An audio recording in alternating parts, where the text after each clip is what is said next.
Hi guys, welcome back to my channel. Thank you so much for watching, for subscribing, and for trying to learn German, of course. The last 2 weeks we did the dative. We had the introduction and then some further information about the Personalpronomen in dative. We put it all to use, and today we will finish this topic and talk a little bit about how we can build good sentence in German to sound more natural and more elevated.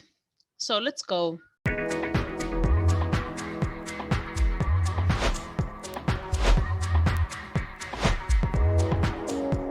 Before we continue with an exercise, I want to give you some information. We will talk about it more detailed in a second. Satzbau is the topic. You can see it here on the right side. Der Bau means actually the build or building of, and der Satz is the sentence. So, how to build a good sentence in German. We talk about the left side first. We have here a sentence. Ich bin Lehrerin. I am a teacher. This is one of the rare examples where the object is also a nominative. So we have the normal, the typical build. Subject, Prädikat, Objekt, Subject, Verb, Object. We talked some weeks ago that we can switch the subject and object around. I give you here the example. Lehrerin bin ich. So we have the object, the verb, the subject. This sounds a bit off, a bit strange. We don't say it like that. Later, for emphasis, you will learn that the object is in the beginning and you can say a longer sentence. For example, I'm a teacher after getting my degree, or I'm a teacher for over 15 years, or stuff like that. And then you want to emphasize the teacher and you can put it in front and it sounds natural. But in this kind of short sentence, it really sounds a bit off. The last example is the typical question with a verb in the beginning, so without a question word. Bist du Lehrerin? Here we have the verb first, subject, object. If we have a question with a question word, for example, seit wann, since when, it is the same, but in the beginning we have the question word, then we have the verb, subject, object. Seit wann bist du Lehrerin? Since when are you a teacher? Okay, this is the left side. Now we go to the right side. It's really similar, but here now we have a dative object, not a plain object. I chose the sentence, der Film gefällt dir. Subject, verb, object, dative object. The movie like you. So you like the movie. The movie is likable to you. If you are a little bit confused by the structure or by the dative, you can watch my other videos. So you like the movie. The movie is the subject, to like is the verb, and you is the object. We can switch it around. Dir gefällt der Film. It's exactly the same. You like the movie. Both is completely valid and natural sounding. Just to make it visual clear, I give you here again the pattern. So object, verb, subject. Now we go to the question. Gefällt dir der Film? Here we start again with the verb, the same as we do on the left side, with a question like this. Gefällt dir der Film? Do you like the movie? Or you can even switch it around. Gefällt der Film dir? Do you like the movie? So you can see you have many options. And a second thing you can do is to substitute the object with a personal pronoun. And why? Because all the things have a gender, all the nouns, or everything is male, female, or neutral. Therefore, they also have a personal pronoun. In English, we have the book, the house, the idea, everything is the. But as you know by now, it's not the same in German. So we can see here it is der Film, and here we substitute it with er because der Film is male. Nothing to do with his biological gender, it's not existent, but his grammar gender. Gefällt er dir? Do you like it? Do you like the movie? If you substitute the noun, or the subject in this case, you cannot switch it around like before. Gefällt dir er? Don't say that. Don't even learn it. Please remember, you can switch it around, but not if you have a substitute for a personal pronoun. It sounds super strange. People will understand it, but there is no need to learn it wrong. Okay, let's go to some practice. We will, for once, practice the dative. We will practice the position of the words, and we will also substitute. Let's read the example. What vocabulary do we have? We have Maria and wine. The verb is always the same, so you can really focus on the grammar. Schmecken is a verb that needs dative. It's a hard one because in this case it means to be tasteful or tasty to someone or to somebody, to be tasty to somebody. So it needs dative. So the subject or the thing, schmeckt mir. The subject is the thing that is tasty to the object. This is a little hard to grasp, but once you understand it, it will be so much easier for you to make nice expressions. So we read, schmeckt Maria der Wein? Ja, schmeckt ihr ziemlich gut. I gave you some colors like I like to do to make it more easier. So we have, of course, the verb in the beginning because it's a question. We just talked about it. Then we have the object, in this example at least, and then the subject. And now, what did I tell you before? And now we have in this example a substitution for the wine. We know it's male. It is er. And we have the object, what we learned before in dative, which is ihr. So the thing, in this case the wine, is tasteful to her.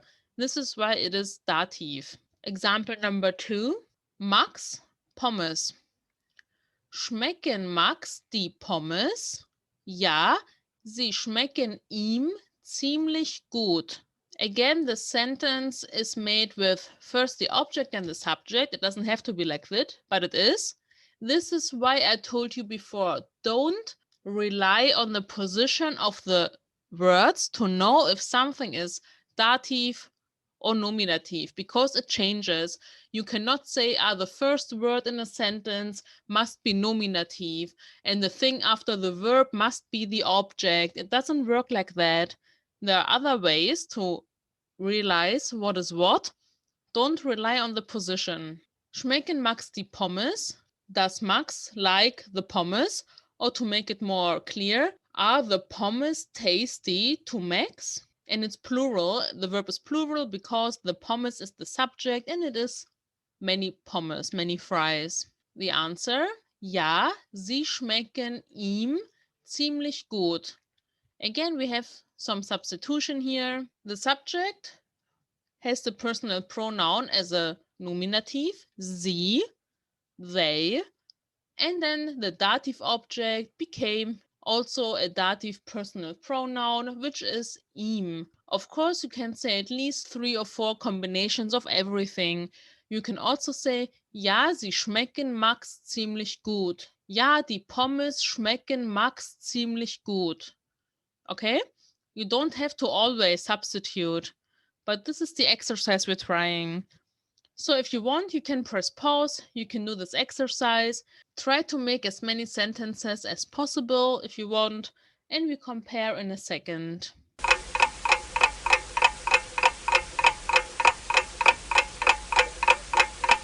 Let's read. And you can immediately see, because we start with a question every time, the verbs are always in the beginning. This is how we have a basic question.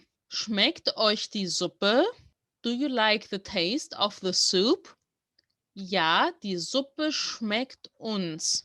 Yes, the soup is tasty to us. The you part is the dative object and it became us. Do you like it? Yes, we like it. Die Suppe is, of course, the subject. And then I did a third sentence because I substituted the soup, which is female, with sie. If you did one of the both, this is totally fine. Of course, if you did both, this is even better. Schmecken Julia Erdnüsse? Ja, sie schmecken ihr. Does Julia like peanuts? Yes, she likes them. Schmeckt dir das Steak? Ja, es schmeckt mir. Do you like the taste of the steak? Yes, I like it. Schmeckt Ihnen der Salat? Ja, er schmeckt mir. Do you like the taste of the salad? Polite version. Yes, I like it. Schmeckt Robert das Schnitzel? Ja, es schmeckt. Sorry, I had a typo. Ja, es schmeckt ihm. Of course, Dativ. Does Robert like the Schnitzel? Yes, he likes it. Schmecken euch die Trauben? Ja, sie schmecken uns. Do you like the taste of the grapes? Yes, we like them. Schmeckt dir der Fisch? Ja, er schmeckt mir. Do you like the fish? Yes, I like it. Or it's tasty to me. I gave you the color pattern because I'm also a visual person and I think it helps. So you can see what is the verb, what is the nominative and what is the dative object. Schmeckt den Kindern das Eis? I give you here two options like in the first one. We can either say ja, es, being the ice cream. Schmeckt den Kindern? Yes, the kids like the taste. Or ja, es schmeckt ihnen. I substituted the children with a personal pronoun in plural. Keep in mind, this is A1 grammar. It gets harder later. For now, it's good for you to know that the position of a word does not determine its grammar case, and it is exchangeable. And we go to the last part for today, which is also an exercise, but concerning a question. So, when we have a sentence like, das Buch gehört dem Professor. Gehören is a typical verb that needs dative. The book belongs to the professor. And then we want to know to whom it belongs. The question word is wem. So, to whom does the book belong? Right answer, dem Professor. And we have two options to say it. Es gehört dem Professor gehört es. Both is fine. To be honest, the first one sounds more natural in my ears at least. We have again an exercise with the same verb all the time because they want you to focus really on the grammar. Haus, Onkel, Haus and uncle. Wem gehört das Haus? To whom belongs the house? Of course, das Haus is the subject of the sentence. It's totally visible because wem is a dative question word. And the answer, dem Onkel gehört es. To whom belongs the house? It belongs to the uncle. Okay, you can do the exercise. You can try to substitute the things here. You can try without it. You can choose freely what is more natural for you.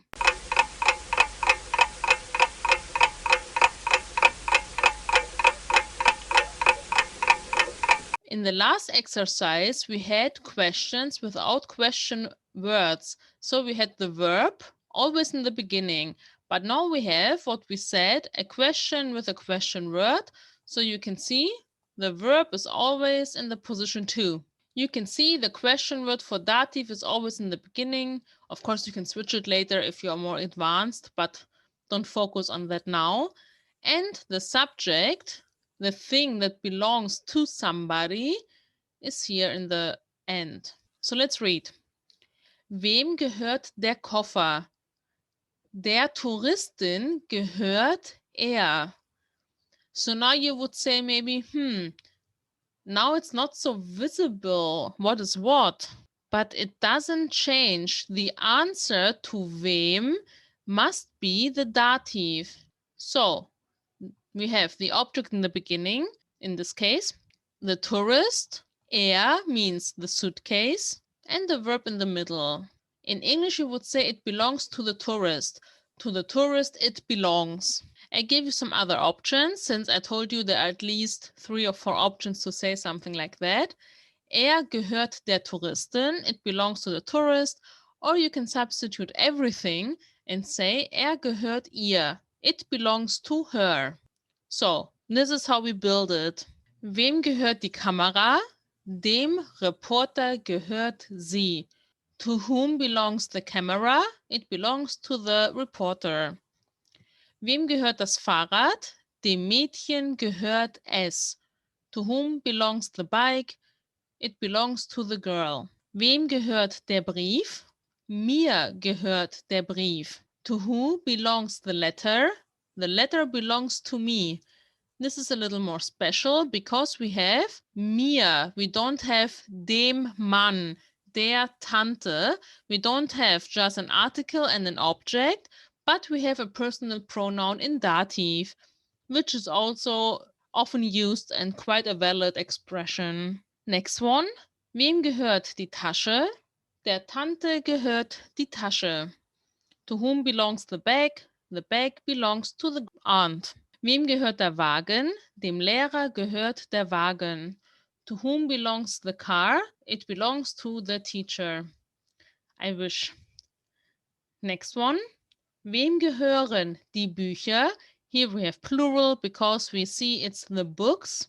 To whom belong the books? Den Studentinnen gehören die Bücher. The books belong to the female students. By luck or by chance, it's also plural here. But the verb always follows the subject in this case. Next one. Wem gehören die Äpfel? Uns gehören die Äpfel. To whom belong the apples? The apples belong to us. And just for practice, instead of the apples, you can say a normal substitution for they in nominative and to say sie, if you don't want to repeat the same one. Uns gehören sie. They belong to us. And the last one. Wem gehört der Computer? Mir gehört der Computer. To whom belongs the computer? The computer belongs to me. I know it's not easy if you have a lot of choices, but if you get used to it, you can switch it around. You can say, der Computer gehört mir. You can say, gehört mir. Stuff like that. And the more you read and work and talk with your German language partners or whatever, the more natural it will come out of you. On this note, I think you should be proud of yourself. Actually, we talked about 3 of the 4 cases so far. Of course, only the A1 basics, but still.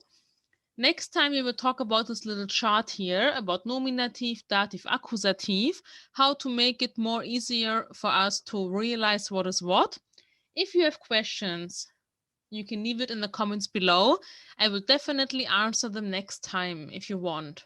Thank you so much for watching. This is it for today. Don't give up. Keep practicing, keep learning. If you have questions, let me know. Like, subscribe, and follow us on Instagram if you want. See you next Sunday, I hope. Bye.